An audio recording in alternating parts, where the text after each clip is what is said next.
Alors bienvenue dans ce nouvel épisode du podcast des leaders holistiques. Ici Christophe, votre coach en leadership holistique, et aujourd'hui je vais recevoir une invitée tout à fait spéciale. Cette invitée, c'est Vicky Jobin, qui nous vient tout droit du Québec et que j'ai rencontrée grâce à l'Académie du podcast, puisqu'elle est podcasteuse comme moi. Elle a démarré son podcast il y a une année, comme moi, exactement. On a un parcours très similaire. Et son podcast s'appelait En toute liberté avec Vicky, et elle vient de le renommer, donc on va savoir pourquoi pendant l'épisode, Atypique Intuitive. Dans son podcast et puis dans sa mission de professionnelle, Vicky essaye d'influencer concrètement et positivement les entreprises en francophonie à se transformer vers les pratiques de gestion plus humaines, humanistes, plus axées sur la confiance et l'agilité et à l'écoute des gens. Donc vous comprendrez bien que Vicky est une invitée parfaite pour moi parce qu'on est tout à fait dans la même vibe, dans la même lignée. Moi j'aime beaucoup Vicky, je trouve que ses podcasts sont très intéressants, donc je vous invite à les écouter après. Vous verrez, sa voix est très agréable, elle a vraiment une douceur dans la voix, très agréable à écouter. Et c'est un grand plaisir que je la reçois aujourd'hui. Et donc je vais pas vous faire attendre plus longtemps, allons à la rencontre de Vicky Jobin.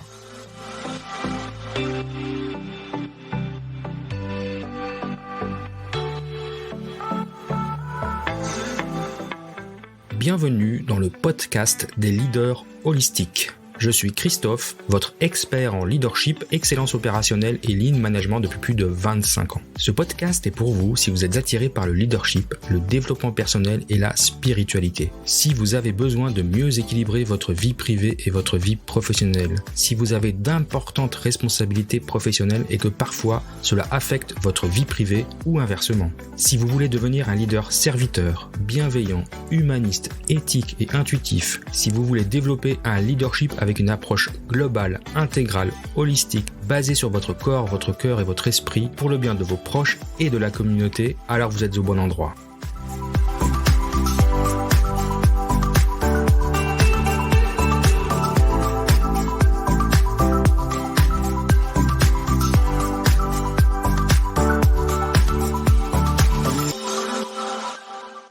Alors bonjour Vicky Jobin, je suis très heureux de te recevoir aujourd'hui sur mon podcast.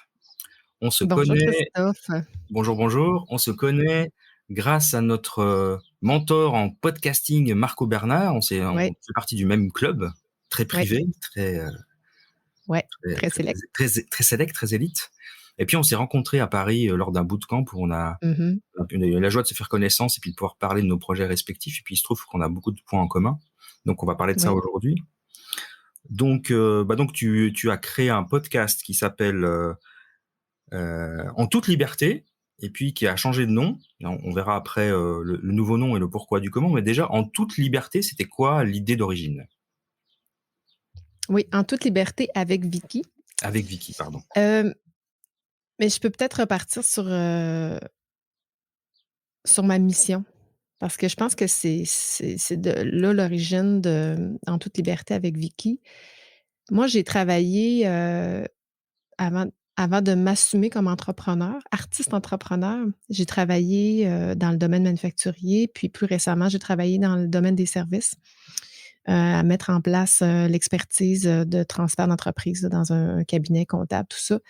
Puis, j'ai réalisé que moi, là, je suis pas une bonne employée. Je suis vraiment pas une bonne employée parce que j'aime pas travailler dans une structure, puis, j'aime pas être encadrée. Puis ma grande qualité, c'est que moi, je trouve facilement les problèmes parce que je suis une consultante maintenant, je suis diagnosticienne, là, puis en trouvant facilement les problèmes, quand je travaille dans une structure, je les identifie très rapidement, puis j'essaie de pas, livrer toutes les batailles puis d'être confrontante, mais heu, vient un temps où je confronte un peu plus en en faisant ressortir ce qui fait pas de sens dans les entreprises. Tout ça pour dire que moi, j'allais travailler le matin, je revenais le soir avec une grande frustration, beaucoup de culpabilité de pas être assez performante, en temps, de pas être assez présente au travail, d'arriver à la maison, de pas être présente avec, mon garçon, d'être toujours dans ma tête, tout ça. Puis je me disais: «Ah c'est bol, pourquoi je fais ça? Pourquoi je fais ça?» Puis j'aimais vraiment beaucoup mon travail. Moi, j'aimais être avec mes clients, mais il y avait quelque chose qui m'habitait qui disait: «Caroline, tu pas à bonne place». Puis ça me choquait de penser que on me qualifie de personne intelligente et performante quand je gère ma maison, mais quand j'arrive au travail, tout à coup, je sais pas qu'est-ce qui se passe sur le chemin, mais je peux plus prendre de décision, puis je peux plus, j'ai plus ça prend des tels types de titres pour prendre une décision. Je trouvais que ça faisait pas de sens. Mmh. Fait que tout ça pour dire que, en toute liberté avec Vicky exprimait un besoin de liberté, un besoin de qu'on fasse confiance. Puis à travers ce questionnement-là, je me suis vraiment ramenée à ma mission parce qu'à un moment donné, c'est drôle parce que j'en parle dans mon émission, dans mon épisode qui paraît demain, là. J'ai une amie qui me fait un cadeau, d'un livre de Carole Adrienne, qui est «Ma mission de vie». Puis j'ai lu ça un été pour réaliser que, en fait, pour comprendre quelle était ma mission. Puis je l'ai cherché pendant plusieurs mois à me confirmer quelle était cette mission-là jusqu'au jour où là, je rentre un peu dans le spirituel, là, Christophe, puis je suis pas tant spirituelle, mais je suis au Lac-Saint-Jean chez mes parents, je vais là tous les étés, puis je porte ça, puis je me dis: «Est-ce que je suis au bon endroit? Est-ce que je suis» une fois que j'ai pris la décision de quitter mon emploi, tout ça, mais je me posais cette question-là jusqu'au jour où j'ai mis la main sur un arbre pour, en questionnant: «Est-ce que je suis au bon endroit? Est-ce que j'ai la bonne mission?» Puis crois-moi pas, Christophe, là, mais j'ai senti un point dans le creux de ma main. En déposant assez que j'ai eu peur, j'ai reculé, puis ça m'a C'est frappé vrai? de l'intérieur Comme de une moi. décharge électrique? Ouais. Non, comme un coup, comme un petit ben, pas fort, mais j'ai comme une pulsation cardiaque, comme un battement de cœur dans le fond de ma main. Ça a été puis moi, j'avais jamais vécu ce type d'expérience-là. Alors, ça a fait comme: «OK, l'arbre vient de me dire que je suis carrément dans ma mission». Puis ma mission, Christophe, c'est d'aider les entreprises à être plus humaines, à être plus agiles, puis à utiliser davantage l'intelligence collective. Donc avec en toute liberté, je voulais exprimer ça. Faites confiance en vos employés, soyez, puis je parlais aussi des nouvelles pratiques, plus contemporaines, des pratiques de gestion plus contemporaines, beaucoup inspirées de l'Europe d'ailleurs, des États-Unis, mais beaucoup en Europe. Vous avez beaucoup plus d'entreprises, en Europe qui utilisaient, ce type de pratiques-là qu'ici au Québec. Donc je me voulais, heu, vouloir, inspirer puis, la communauté, les entreprises finalement. C'est une longue réponse, hein? Non, non, non, mais c'est Mais intéressant. c'est pour ça que j'avais ouais. Alors non, ça va, c'est une réponse, correcte, comme on dit chez vous. Alors pour les auditeurs, je pense que vous avez remarqué que Vicky a un léger accent et des fois elle dit des mots que Ouais, ouais, tout le monde ne ouais. comprend pas, mais c'est pas grave, hein. Moi je les ça va, ça va. Lesquels? Très agréable. Toi, tu pourras les traduire.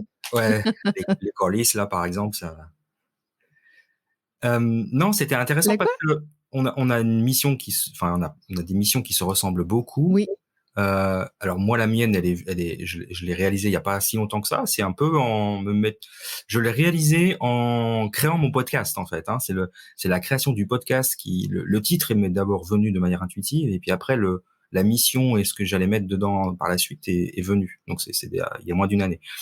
Donc, mais toi, c'était il y a donc 3 ans que tu as créé ton podcast, 2, 3 ans? non, ça fait, 1 an. Ah non, d'accord. Moi, j'ai travaillé sur toute la structure technique durant mes vacances d'été l'année dernière, puis j'ai enregistré mes premiers Ah, épisodes, on a démarré en en même temps alors. septembre, Ok, on a démarré. début septembre. Ah, Euh, bon. Ouais, j'ai démarré le 1er septembre. Enfin, je crois que l'épisode 0 est sorti le 1er août et après, Ah, j'ai fait comme toi, j'ai pris l'été bon, on pour est à peu près en même peaufiner. temps. Mais donc, on a une mission qui est très similaire, c'est ça qui est intéressant. Mais toi, tu l'adresses au niveau des organisations et donc forcément aux gens qui la composent. Oui. Et moi, je l'adresse directement aux leaders.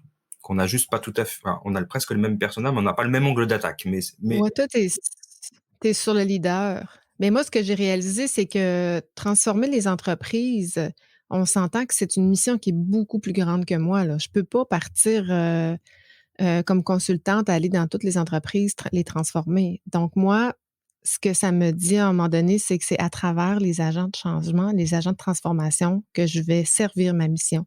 C'est pour ça que je ne parle pas aux entreprises, mais je parle aux agents de transformation. Moi, je souhaite que l'agent de transformation ou l'agent de changement se transforme lui-même ou le dirigeant prenne conscience pour éventuellement transformer son entreprise vers plus d'humain, plus de confiance, etc., etc. Et du coup, est-ce que tu as une belle histoire à nous raconter à ce sujet? Est-ce que tu as une belle transformation, un souvenir que tu pourrais évoquer? Et c'est une bonne question. Euh, Ben, mon histoire, c'est pas, tant un événement. Moi, tu sais, je fais le podcast beaucoup pour, c'est un peu une thérapie, là, parce que moi, tu sais, j'étais dans un domaine où, bon, j'étais très, très performante au travail et je m'infligeais beaucoup de performances. J'ai toujours été très compétitive. Puis, c'est des belles qualités là, comme employée là, parce que, je travaillais beaucoup, je travaillais dans mon lit le soir avec mon laptop sur mes genoux, puis, je pense que c'est quand j'ai eu mon garçon que j'ai réalisé que je pouvais pas continuer d'être comme ça, c'est-à-dire travailler, 60 heures semaine puis, d'avoir ce même, rythme-là. Fait que l'énergie mais j'ai eu mon garçon, moi j'avais 37 ans aussi, tu sais, je l'ai eu un peu sur le tard aussi, ce qui fait qu'en vieillissant, on a un petit peu moins d'énergie aussi. Mais la compétition pour moi, ça m'a aidé au niveau personnel, mais ça me nuit au niveau professionnel parce que la compétition là, quand tu as ça en toi là, c'est qu'à un moment donné, tu te compares tout le temps. Puis c'est intangible, mais je pense qu'on dégage quelque chose quand on est des gens compétitifs. Puis quand on fait face avec d'autres personnes compétitives, on, ils génèrent comme quelque chose là, qui fait qu'on a de la difficulté à rentrer en relation sincère avec les gens. Puis j'avais beaucoup de difficultés à me montrer vulnérable. J'avais vraiment beaucoup de difficultés à montrer que je fais des erreurs. Puis, ça me heurtait, puis je sais pas c'est où mon élément déclencheur là, mais je pense que c'est en vieillissant ou mon garçon ou je sais pas. Puis à un moment donné, ben, j'ai comme réalisé que quand je mais parce qu'à travers ça, la notion de bienveillance était moins là parce que je souhaitais, nourrir mon ego à travers ça. Je souhaitais Ouais, gagner tout le c'est ça, temps. c'est Je ça. souhaitais être la première. Tu sais, fait que, tu peux pas être bienveillant quand tu es, dans cette posture-là. Puis ben, je voyais d'autres personnes, je pense que c'est les gens qui m'ont inspirée, que je voyais qui étaient donc j'étais attirée par les bonnes personnes. J'étais attirée par les gens qui étaient sympathiques, bienveillants, puis je trouvais que je manquais de ça, en dedans de moi, de bienveillance, puis il y avait peut-être parfois aussi, une certaine forme de jalousie envers certaines personnes, puis, Mmh. ça crée des sentiments qui sont pas agréables à l'intérieur d'être tu sais, la jalousie, c'est une des émotions que j'essaie le moins possible de vivre, puis je me suis trouvé des façons de pas rentrer là-dedans. Puis, ben, c'est ça, en étant bienveillant, ça m'empêche d'être jaloux de certaines personnes, puis ça m'empêche aussi de rentrer dans cette forme de compétition-là avec les gens. Fait que je pense que c'est un cumul de je l'ai pas nécessairement appris à la dure, mais à travers aussi le podcast, il y a beaucoup de choses qui moi, je suis comme en grande transformation perpétuelle, là, j'ai pas eu de grands coups, mais plein de petits coups qui font que, j'ai ce besoin-là de puis j'ai tu sais, ma vision 20-24-50 ans, que j'ai depuis environ 8 ans, c'est-à-dire être qui je suis sincèrement avec mes forces et mes limites. Et je porte ça depuis quelques années et là, ça s'en vient, là, mais pour ça, tu sais, ça m'a fait réfléchir à, qui je veux être, puis d'accepter que je suis pas performante partout, puis d'accepter que j'ai un petit être en dedans de moi qui a des douleurs, qui a des souffrances, qui a des blessures et pas essayer de les fuir, mais de les vivre, puis, voilà. OK et Longue réponse encore. ce besoin de performance que tu avais, il vient d'où? Est-ce que tu penses que c'est parce que, être une femme dans le monde industriel ou professionnel, c'est difficile, donc du coup, on doit s'affirmer plus? Ou est-ce que tu as un côté compétitif, je crois que tu es sportive, hein, donc tu aimes bien, tu as ce côté compétitif Ouais, peut-être que tu avais toujours que tu as toujours eu? Ça te vient tu penses que ça vient d'où? ouais, j'ai toujours eu. Tu as toujours eu? Je pense que je l'ai toujours eu. Moi, j'ai toujours du mal avec les femmes parce que ça m'a jamais, heurtée moi, d'être dans un milieu d'hommes. J'ai été chanceuse, je pense, mais bon, quelques occasions que ça tu sais, que ça m'a dérangée, mais pas tant. Tu sais, je dirais pas du côté femme versus homme parce que je pas nécessairement ça, mais j'étais jeune puis je fallait que je gagne. On faisait des courses à l'école, fallait que je sois meilleure. J'étais une première de classe. Heu, Fait qu'on jouait au pas de géant, fallait que je gagne, je gagnais tout le temps moi, puis chanceuse en plus, hein, je gagne moi s'il y a un concours là, c'est mon nom qui est tiré tout le temps, je gagne toujours quelque chose. Fait qu'il fallait toujours que je gagne, partout. Puis si je savais que j'allais pas gagner, ben je le faisais pas. Fait que, comme la course à pied, j'ai commencé à faire de la compétition, à faire des courses, j'imagine que vous avez le même genre d'événement, mais ça m'a pris des années. Puis la première course que j'ai fait, Christophe, je me suis perdue, c'était un triathlon, je me suis perdue dans le bois. Je pense que ça a été un élément Ah, pas déclencheur mal, dans ma vie. pas mal. Je me suis perdue. Je suis arrivée dernière. J'étais complètement vidée après 8 heures de course. Complètement vidée, mais ça a été bon pour mon orgueil, vraiment, là. Bon, pas mon orgueil, mon ego plutôt. Heu, D'arriver dernière, de me perdre, ça a été comme Ah la compétitrice, elle était j'ai pas jamais arrêté de faire la course. ouais. Ah ouais, tu as été au Non, c'est ça, tu as pas puis abandonné, quoi.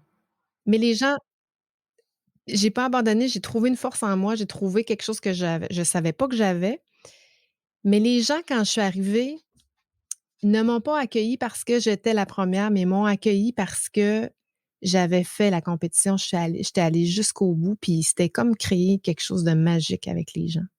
Ça m'a transformée. Ouais, Ouais, ouais, je peux imaginer, donc c'est une belle force, finalement. ouais, C'est d'avoir transformé le côté compétitif en quelque chose de plus humain, de voilà, ouais, d'inspirant, en de fait, plus sain. de Ouais, plus sain, ouais ouais, et donc ouais, tu es entrepreneur maintenant, hein, depuis quelques années.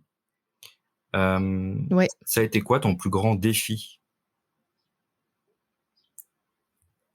Comme entrepreneur, Ouais, mon plus grand défi, ben, de m'assumer comme entrepreneur déjà, tu sais, comme ça m'a pris des années avant de dire que j'étais une coureuse alors que ça faisait 15 ans que je courais puis, mais quand tu cours, quand tu cours, tu es un coureur, puis quand tu entreprends, tu es un entrepreneur. C'est ce que je veux. Puis quand tu fais du podcast, tu es un podcasteur. C'est la même chose, mais, hem, ben, défi, j'ai juste d'assumer qui je suis, mais en même temps, c'est que c'est tellement nourrissant d'être à son compte puis d'être libre, je pense que j'ai été chanceuse jusqu'à maintenant. Ça se passe bien. J'ai des bons clients puis, c'est peut-être plus le sortir du service, mais d'aller, davantage vers les produits. Ça, c'est un peu plus défiant pour moi, le marketing, tout ça, là, ça, c'est tough, là, parce que je suis pas dans ma zone de confort, mais je pourrais pas dire que j'ai eu d'énormes défis, là. pas de syndrome de l'imposteur, de ces petites choses, de petites voix qui te dit, Non, non, ça a de la chance. non, j'ai pas ça, moi. Tu as pas ça, toi? Je t'envie. Non, j'ai Ah, honnêtement, parce que moi, là, le premier mandat que j'ai eu, écoute, c'est un je moi, je donnais de la formation avec, les cégeps ici, à Québec, puis, le conseiller m'appelle, il dit: «Vicky, je suis vraiment mal pris». Il dit: «Je te le dis, là, j'ai personne. C'est pour ça que je t'appelle. Tu es comme mon dernier recours». Il me dit: «Peux-tu faire une conférence?» C'était sur les générations. Fait que j'étais même pas encore incorporée, là. J'étais pour, démarrer mon entreprise le 4 janvier 2007. Attends, 2011? Un peu non, je suis un peu mêlée les années. 2014, excuse-moi.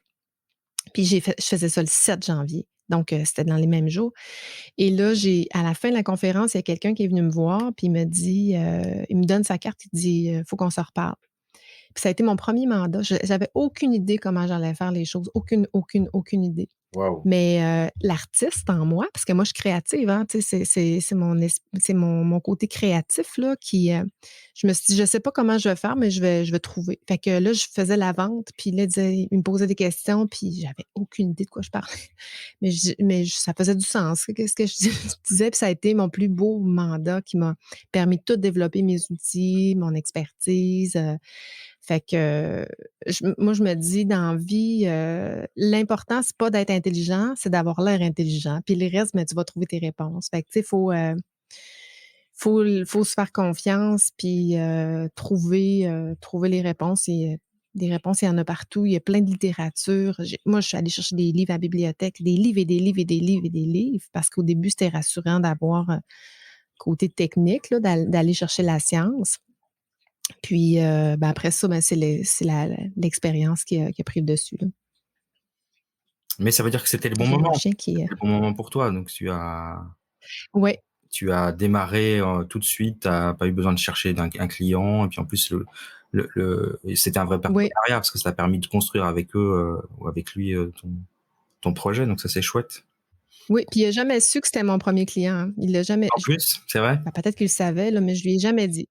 Non, je lui ai pas dit. Je me disais: «Il y a pas besoin, dans le fond, si je livre la marchandise, que je sois, tu sais, j'ai quand même un bagage, là, j'ai quand même un cumul d'expérience, puis une certaine intelligence qui me permet de trouver des réponses, là, l'aider, là». Fait que Moi, des fois, il faut être un peu fou et mmh, des fois, je me dis, il faut être un peu fou et inconscient parce qu'on y va un peu tête baissée, ouais, euh, en se disant, mais on n'est pas prêt, on n'a pas tout ce qu'il faut, tout était pas, tous les produits sont pas prêts, les dossiers, les machins, les présentations. Puis en fait, non, mais c'est juste qu'il faut se lancer. Après, ça se construit au fur et à mesure du temps. c'est ça, Je me suis rendu compte de ça il y a pas longtemps exact. parce que moi, j'ai décidé de me lancer en n'ayant rien de prêt. J'ai juste le concept, qui est posé sur le papier. Mmh. Mais après, le reste, il va se faire au fur et à mesure du temps. Et c'était pareil pour le lancement du podcast, en fait. Moi, je suis parti un peu comme ça. Je parle de ça parce que comme en ce moment, il y a le challenge de Marco, là, et je discutais avec les newbies, comme on dit, et les petits nouveaux qui se posent plein de questions existentielles sur quand est-ce que c'est le bon moment pour démarrer. Mais il y a jamais de bon moment. Le bon moment, c'est maintenant. Que ce soit pour Ouais, le podcast, pour ouais, l'entrepreneuriat, c'est le bon moment, c'est maintenant. À partir du moment où on a envie, exact. Si tu ouais, attends d'avoir que tout soit fait avant de te lancer, tu vas toujours rester stationnaire. exactement. C'est Je pense qu'il faut juste mettre un c'est le premier pas qui est plus, mais tu mets un pas, puis après ça, ben, t'en fais un autre, puis t'en fais un autre, puis tu avances comme ça, puis finalement, tu te rends compte que tu as un produit, fini, là. alors évidemment, il y a du travail derrière, Puis ça. il y a quelqu'un un jour qui me dit ouais, ben, tu sais, pour vendre, un produit ou un service, faut saisir, faut utiliser les opportunités. Puis c'est comme ça que moi, je crois que les astres s'alignent, puis, tu sais, Oui. tu parlais de mon podcast qui évoluait Atypique Intuitive. Tu sais, l'intuition,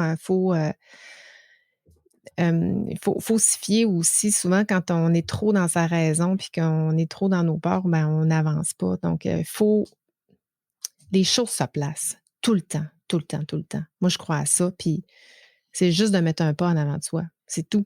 Ça Puis le reste va se placer. C'est comme ça, je sais pas c'est quoi le phénomène là, mais c'est comme ça.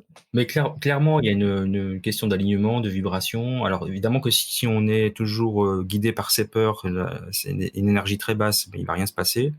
Par contre, si on est guidé par, une envie de contribution, de mission, ce que j'ai dit tout à l'heure, au tout début, t'as trouvé ta mission, c'est quand même le truc le plus important. Combien de gens ne savent pas pourquoi ils sont ici, en fait? Mmh Ils n'ont mh. pas de mission, en fait. Ils n'ont pas Mmh. identifié leur mission alors que tout le monde en a une, hein. Donc le premier travail, c'est d'identifier sa mission et puis à partir du moment où tu as fait ça, ben, le reste, ça se déroule comme un tapis, en fait, tu vois? Comme si l'univers attendait que tu trouves ça, Ouais, puis après il t'envoie les signes. Après, il faut pouvoir les décoder, mais il t'envoie les signes, il t'envoie le bon client, il t'envoie les bonnes personnes. Je veux dire, c'est pas un hasard si on se connecte exact. les uns avec les autres, à un moment dans notre vie. Ouais. Et je me demandais, est-ce qu'il y a quelqu'un, une ou plusieurs personnes d'ailleurs, qui ont eu un impact justement important dans ton évolution, dans ta transformation que tu vis, depuis quelque temps?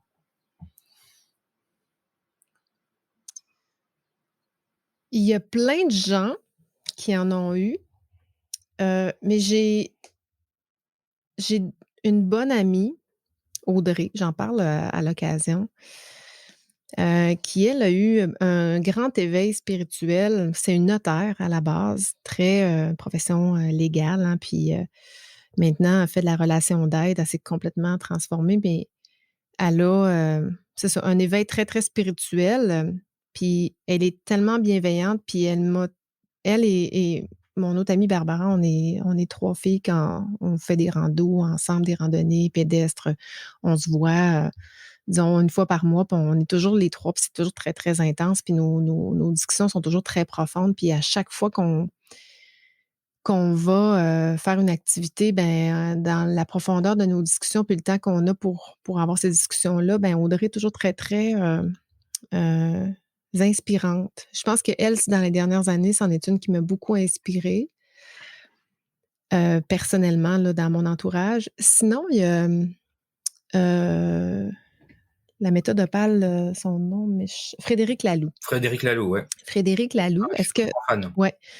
Frédéric Laloux qui, dans son bouquin dit qu'on est, il y a une 5e ère qui est en train de se présenter, qui a pas de nom encore, mais bon, il y a la révolution industrielle, postmoderne, puis, La bon, en tout cas, digitale. je me souviens plus exactement les 4, mais la 5e, c'est comme plus dans une phase de plénitude. Mmh.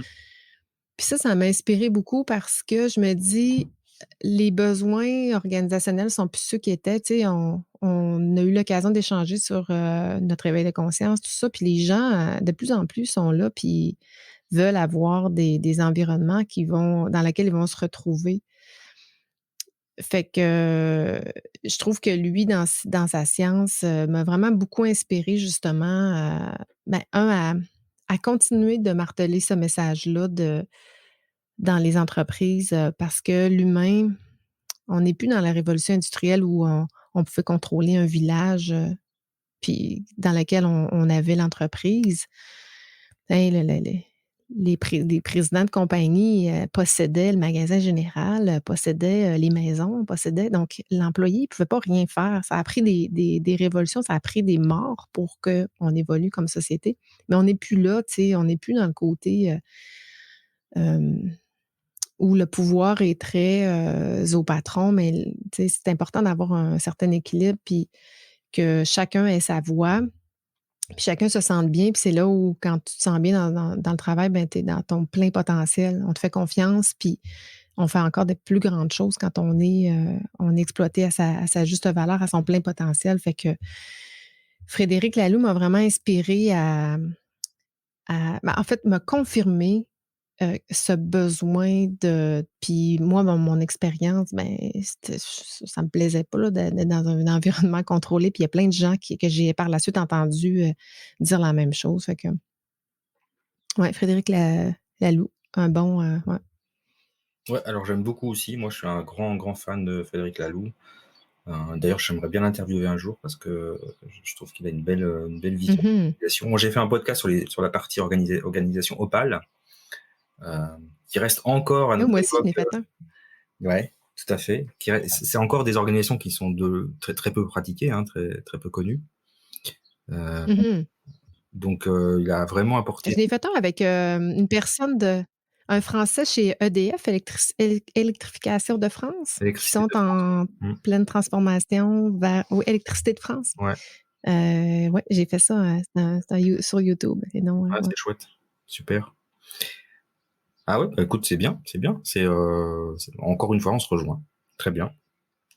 Et puis maintenant, je voudrais qu'on parle qu'on revienne sur ton podcast, mais la nouvelle mouture, la nouvelle Vicky. Ton nouveau podcast s'appelle Ouais, ouais. Atypique Intuitive. Alors déjà, explique-moi le atypique et intuitive. Qu'est-ce que ça représente quoi pour toi?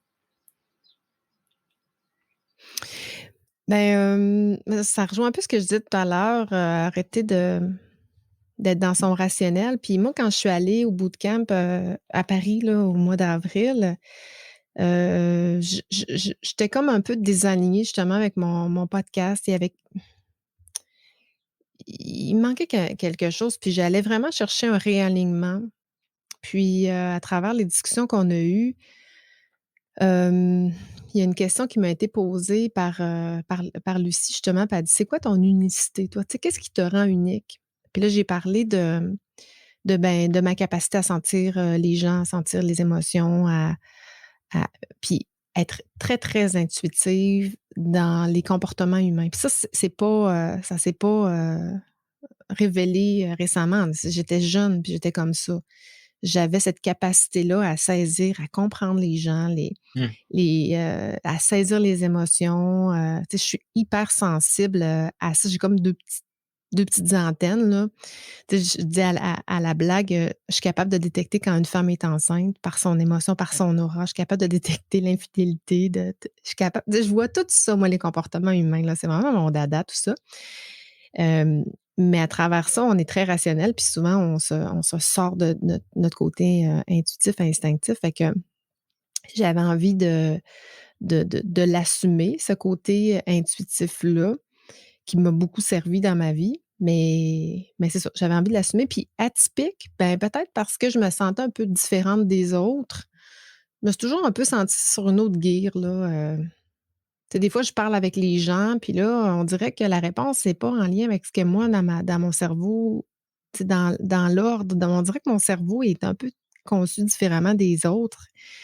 Fait qu'à plusieurs occasions, j'ai détecté ça. C'est peut-être le côté artistique, je sais pas. Fait que, puis tout ça pour réaliser que, ben, au fond, on est tous vraiment différents, on est tous atypiques. Oui. Fait que, il y a pas de normalité, puis il faut s'assumer dans juste, tu sais, qui je suis avec mes forces et mes limites, là. Ben, c'est mon côté atypique qui est pas, mieux ni pire que toi ou que le voisin, où on est tous, des personnalités atypiques. Fait que c'est un peu ça que je veux, parce que là, j'en suis au début, là, j'ai 2 épisodes de produites. Heu, ben 3 avec, avec toi et bon, mais je veux parler de vulnérabilité. Je veux qu'on aille dans ces zones-là de s'assumer qui on est, mais aussi d'écouter notre cœur et non juste notre raison. Fait que c'est un peu dans ces puis je c'est ça, c'est un peu dans la même logique dans la même mission aussi de rendre les entreprises, humaines. Fait que je perds pas ma mission initiale tu sais, je continue de la servir à travers les différents sujets, puis là, je suis vraiment plus dans le cœur de l'agent de transformation lui-même, qui peut être un frein aussi parce que, bon, pour plein de raisons, mais fait que c'est dans ces eaux-là que je veux aller avec Atypique Intuitive, ouais. Donc tu restes toujours dans le registre de la transformation des entreprises ou des groupes ou Oui, des organisations, avec une approche oui, peut-être un peu plus, oui, tu fais un puis peu un pas de côté, quoi. Tu regardes ça d'un angle différent. oui.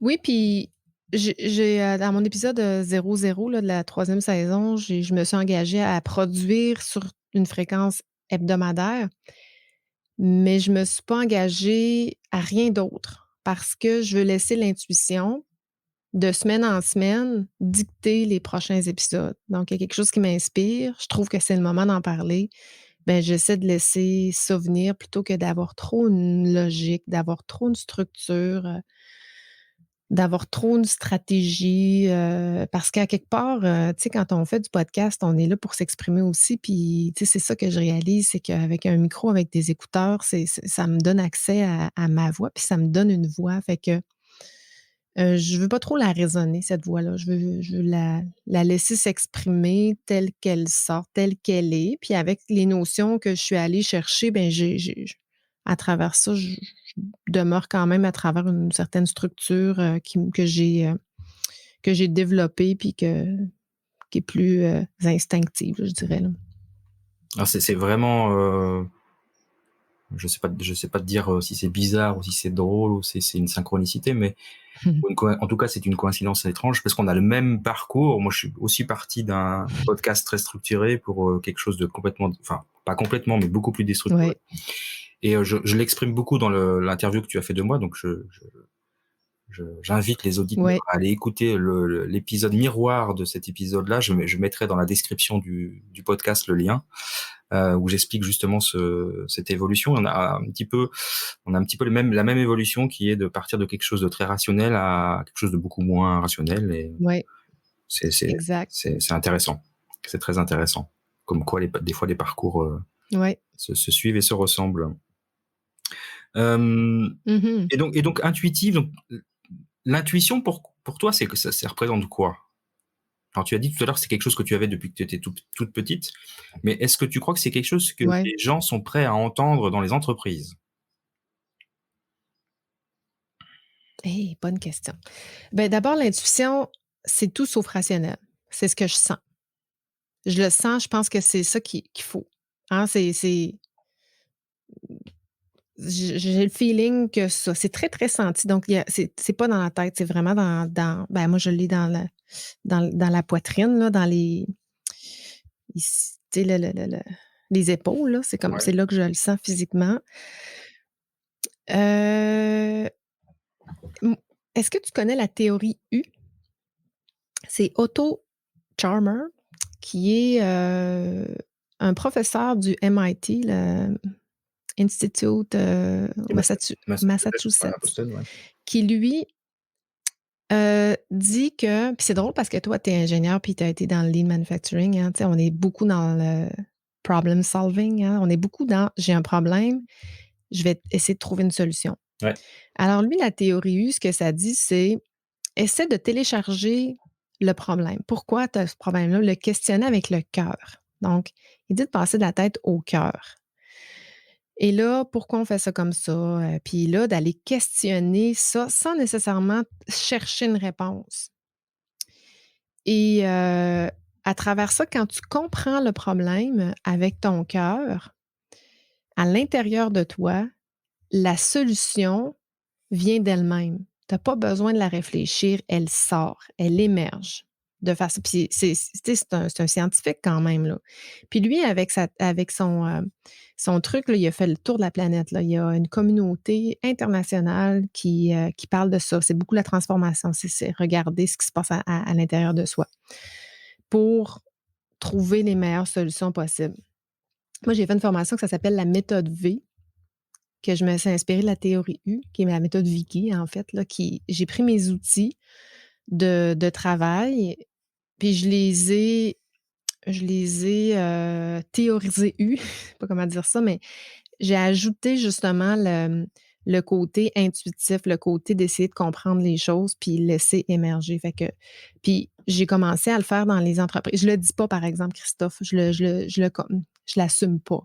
Quand je fais des interventions, je l'assume pas nécessairement parce que ça fait peur un peu aux gens de dire: «On est dans l'intuition, dans le cœur», tout ça, on OK. n'est pas nécessairement prêt, mais on n'est pas obligé de dire les choses. On peut les faire sans les dire, mais quand on comprend les choses avec le cœur, ben, intuitivement, ben, fait que ça prend vraiment beaucoup, beaucoup d'intuition dans les entreprises, beaucoup plus. Puis d'ailleurs, les grands chefs d'entreprise, leurs décisions ne sont pas basées sur la raison. Mais c'est C'est le gut feeling. exactement ça. C'est exactement ça, tu as Mmh, tout à fait raison. Alors enfin, c'est embêtant, c'est comme ça. C'est vrai que c'est pas les mots qu'on on va pas l'utiliser en entreprise parce que on va passer pour un charlatan ou je ne sais quoi, hein. Mais en même temps, moi je me rends un compte, fou, un spirituel, ouais, ouais. voilà, mais je me rends compte que c'est de plus en plus populaire parce que pour avoir fait un séminaire sur la prise de décision intuitive, je me suis retrouvé en Suisse avec OK, une soixantaine de managers, tous aussi sérieux les uns que les autres, qui étaient OK, très ouverts à ça et qui expliquaient qu'ils prenaient beaucoup, et beaucoup de gens de RH d'ailleurs, qui prenaient beaucoup de leurs décisions basées sur leur ouais. intuition. Et j'étais scotché parce que moi, c'est quelque chose que j'ai mis du temps à admettre, hein. Ça, c'est clair. Je l'explique dans un de mes épisodes où j'ai martyrisé ma pauvre adjointe qui, elle, utilisait toujours son intuition et moi, ça me choquait. Donc, du coup, on se disputait tout le temps. Ou en tout cas, on n'était pas d'accord. Et j'ai fini par comprendre que c'est elle qui avait raison et pas moi, mais il m'a fallu du temps. Et donc c'est rigolo. Et j'aime bien la méthode tu peux rappeler le nom du professeur du MIT? J'ai oublié son nom. C'est Otto, O-T-T-O, Charmer, Charmer. Ouais. Je pourrais te l'envoyer le Ouais, volontiers. En lien, tout cas, je ferai du des recherches dessus parce MIT que là, tu peux t'inscrire, ouais. C'est quasiment la méthode que j'utilise. Alors moi, ma petite variation, c'est que je m'imprègne du problème, en effet, mais j'ai besoin, alors peut-être que ça fait partie de sa théorie, mais en tout cas, moi, j'ai besoin après d'un moment de solitude, et c'est quelque chose que j'explique dans le podcast que j'ai enregistré ce matin, qui va sortir mercredi, où Ah on ouais, a besoin de solitude OK. en tant que leader pour pouvoir s'entendre réfléchir, et si possible dans un endroit qui nous Mmh. inspire ou qui nous nourrit. Et moi, c'est la forêt, par exemple. En tout cas, c'est, enfin, la nature. Après, d'autres, ça Mmh. peut être autre chose, hein. Mais je trouve intéressant parce que c'est le départ de la technique, entre guillemets, en tout cas, c'est la même. C'est-à-dire, tu prends un problème, tu le manges, tu le mets dans ton cœur, tu veux surtout pas le rationaliser, tu cherches même pas une réponse, ça sert à rien, tu n'y arriveras pas. Et puis tu pars faire quelque chose sans plus penser au problème, et d'un seul coup, la réponse te vient. Et Exact. ça marche quand même vachement bien. Donc ça, c'est vraiment un outil à Ouais, enseigner dans les entreprises, hein. Et tu as raison, les grands ouais, leaders, les grands chefs d'entreprise utilisent leur intuition pour prendre des décisions. Beaucoup, beaucoup, beaucoup plus qu'on ne croit. ouais, ouais. Puis c'est drôle parce que tantôt tu me demandais un défi là, mais moi un défi, c'est de dire non, hein. Puis quand tu es solopreneur là, c'est dur de dire non à de la business parce que tu sais rapidement l'insécurité, financière arrive, tu te dis: «Ben, je peux pas dire non à un mandat».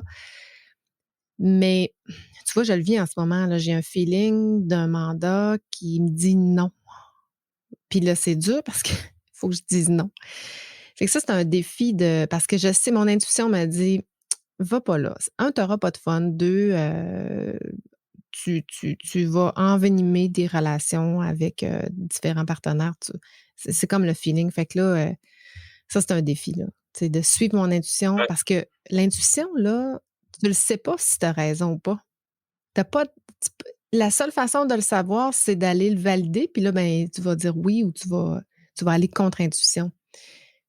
C'est comme la prévention, hein. Tu sais jamais si tu as vraiment, sauvé un accident ou, mais, c'est ça le problème, c'est on ne peut pas confirmer qu'on avait la bonne ou la mauvaise intuition. Tout le temps. Des fois oui, mais des fois non. Non, non, puis on peut se tromper. Après, il y a un outil qui est intéressant, mais On peut se ça, tromper. exactement, on peut se tromper. Il y a avoir l'intuition, et après, il y a la confirmer. Et puis, alors j'aime bien parce que c'est Ah, un ingénieur physicien français qui s'appelle Philippe Guillemant, qui explique que on a une intuition, et puis après on a les synchronicités qui viennent confirmer ou pas cette intuition. C'est-à-dire qu'on va voir des signes. ah, L'univers va nous envoyer des signes pour nous dire, mais écoute, faut que tu ailles vers là, en fait, cette intuition que tu as eue. C'est un peu comme ton contact avec ton arbre. Ça, c'était un signe fort que c'était le bon moment, que ouais, tu avais eu cette intuition ouais, avant, et tu as eu une confirmation comme ça. Et puis ça peut être ouais. d'autres confirmations. Alors c'est très personnel et intérieur, c'est le phénomène de synchronicité, mais c'est un moyen d'identifier qu'on est sur la bonne voie, enfin c'est un moyen oui, de confirmer une intuition. Ou pas, parce qu'il faut être sensible à ces synchronicités, c'est pas toujours évident. Puis des fois, on devient un peu fou parce qu'on voit des choses qu'on Mmh. voit. Mais c'est intéressant, je trouve. Ouais. L'intuition, c'est un vrai sujet que moi j'aborde dans le leadership holistique, et j'ai envie de développer plus parce que il y a beaucoup de travaux de neuroscientifiques autour de ça, et je suis passionné de neurosciences, et j'ai bien envie de continuer d'apprendre et de transmettre sur ces sujets-là, parce que c'est vraiment un sujet passionnant. Donc je pense qu'on sera appelé à en rediscuter.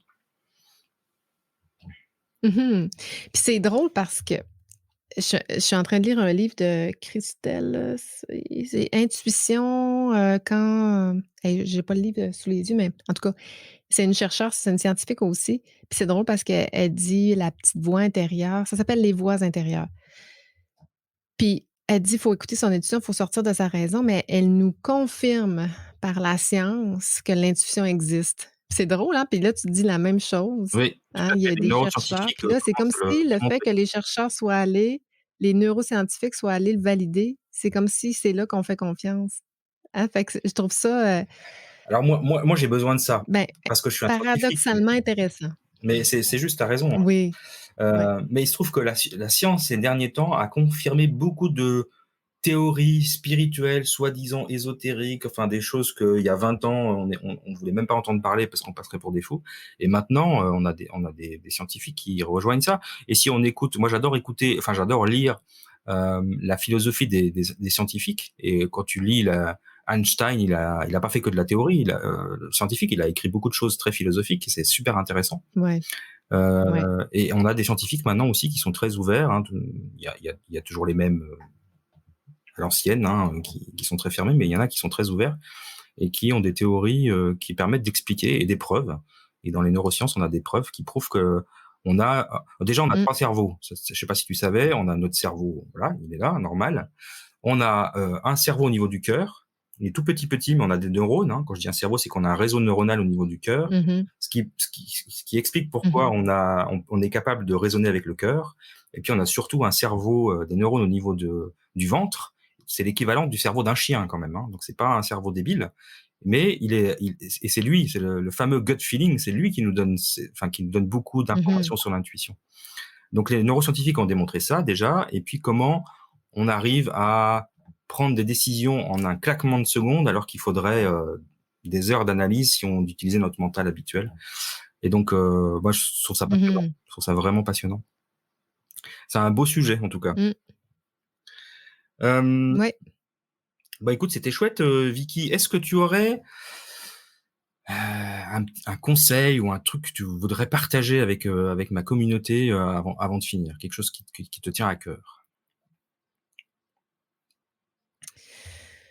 Ben, on en a parlé, toi et moi dans l'épisode qu'on a fait ensemble là, sur mon podcast.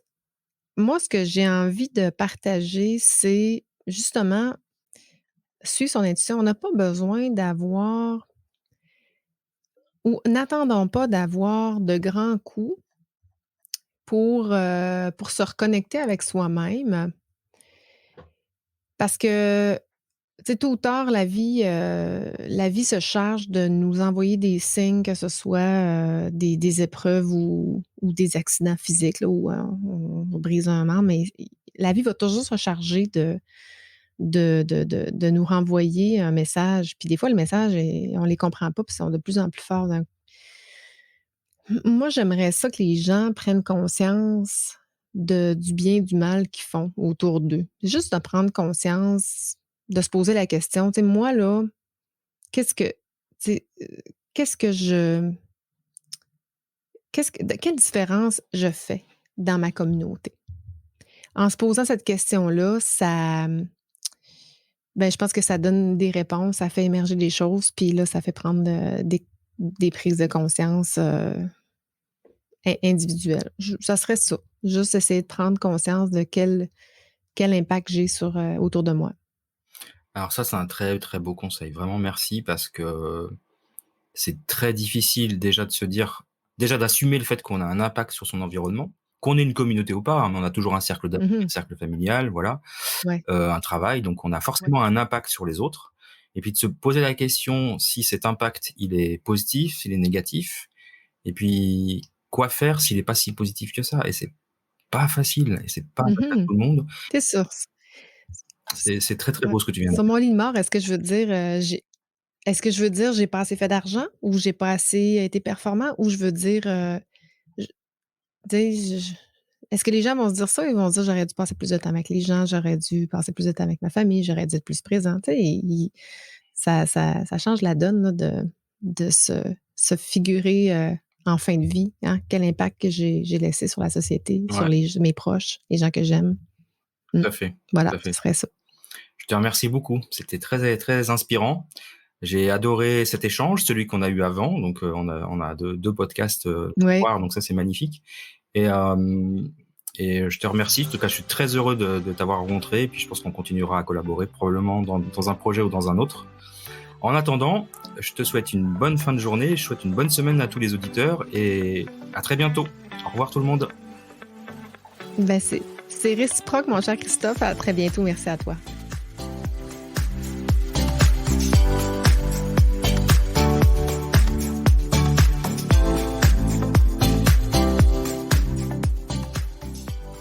Alors si vous avez apprécié cet échange avec Vicky, vous pouvez nous retrouver tous les deux dans un autre épisode puisque Vicky a fait une interview de moi sur son podcast à elle. Et il est publié aujourd'hui aussi, donc nous les publions en même temps. Donc si vous voulez retrouver cet épisode inverse, miroir, vous allez sur son site lecultureclub.fr et dans l'onglet podcast, vous trouverez le podcast, l'épisode qui correspond à l'interview qu'elle fait de moi, que Vicky fait de moi. Donc sur le titre, c'est Leadership holistique et vulnérabilité. Donc vous verrez, c'est un épisode très intéressant. Et puis si vous avez apprécié Vicky, ce qu'elle dit, ce qu'elle représente, si elle vibre quelque chose en vous, elle organise un webinaire gratuit le 8 juin. Je vais mettre le lien dans les commentaires de cet épisode, comme ça vous pourrez éventuellement aller découvrir Vicky et son univers. Je pense que ça lui fera très plaisir. Et puis enfin, je sais ça fait beaucoup de choses, si ce que je vous raconte dans chaque épisode, ce que j'enseigne dans mes épisodes, dans mon podcast, vous parle, vous vibre pour vous, sachez que moi aussi j'organise une formation en ligne le 21 juin, qui est aussi gratuite. C'est une initiation au leadership holistique. Et donc vous pouvez vous inscrire à cette formation en ligne qui sera enregistrée du coup, et donc vous pourrez donc je vous incite vraiment à vous inscrire, parce que le fait de vous inscrire vous permet d'y assister, mais aussi de si vous pouvez pas être disponible le 21 juin, de recevoir le replay, la reprise comme on dit au Québec, et tous les cadeaux qui seront donnés ce soir-là. Pour ce faire, vous vous rendez sur mon site leanmanufacturing.com/ILH en majuscule, ILH en majuscule, leanmanufacturing.com/ILH en majuscule. Voilà, je vous remercie, je sais ça fait beaucoup d'informations, donc je vais mettre tout ça dans les notes de l'épisode. Je vous remercie beaucoup de ces longues minutes que vous avez passées avec moi et Vicky aujourd'hui. J'espère que vous irez écouter l'épisode de Vicky parce qu'il est tout aussi intéressant. Et je vous retrouve dans un prochain épisode dans une semaine. Je vous remercie, au revoir.